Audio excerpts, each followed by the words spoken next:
curse for a nation.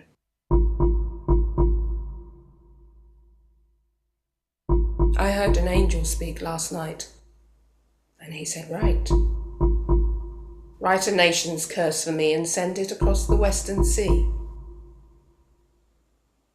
I faltered, taking up the word.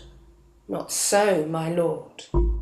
If curses must be, choose another to send thy curse against my brother.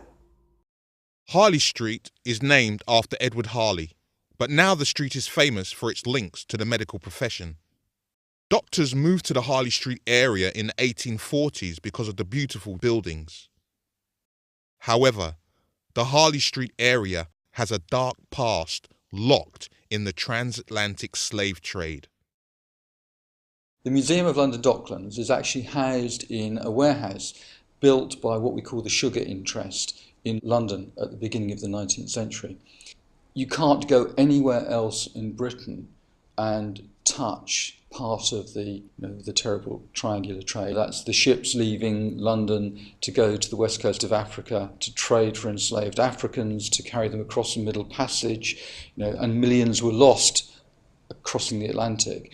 And then, selling people into slavery in the Caribbean or America, and then bringing the sugar and the coffee back to London. The West India docks cost, I think it was about £1.6 million at the time to build.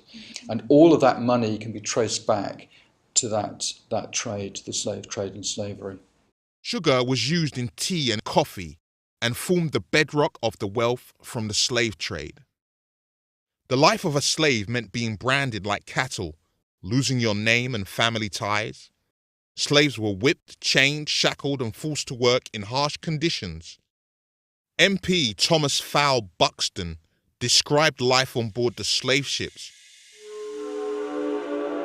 The voyage, the horrors of which are beyond description. For example, the mode of packing.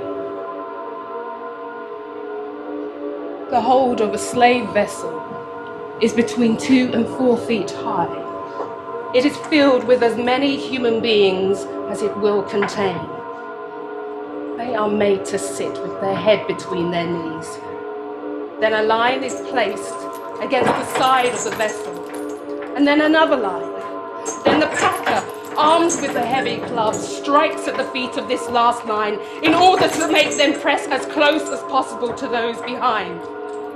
Thus it is suffocating for want of air, starving for want of food, parched with thirst for want of water, compelled to perform a voyage of 1,400 miles.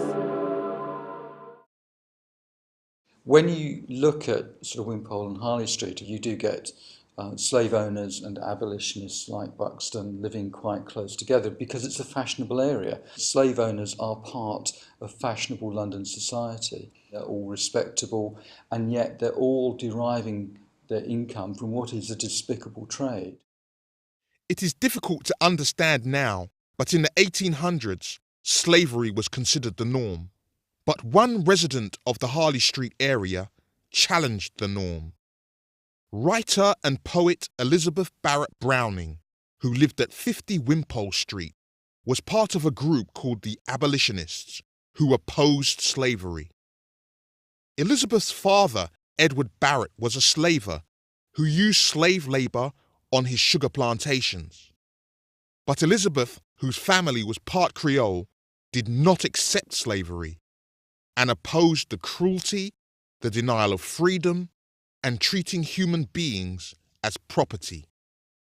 As an abolitionist, Elizabeth wrote anti-slavery poems. A wealthy merchant, Sir Henry William Martin, who lived close by at 51 Devonshire Street, was actively campaigning to keep slavery. Sir Henry William Martin even published a pamphlet in support of such views. The pamphlet sold at Lloyd's reading rooms in Harley Street. This is a counter-appeal in answer to William Wilberforce,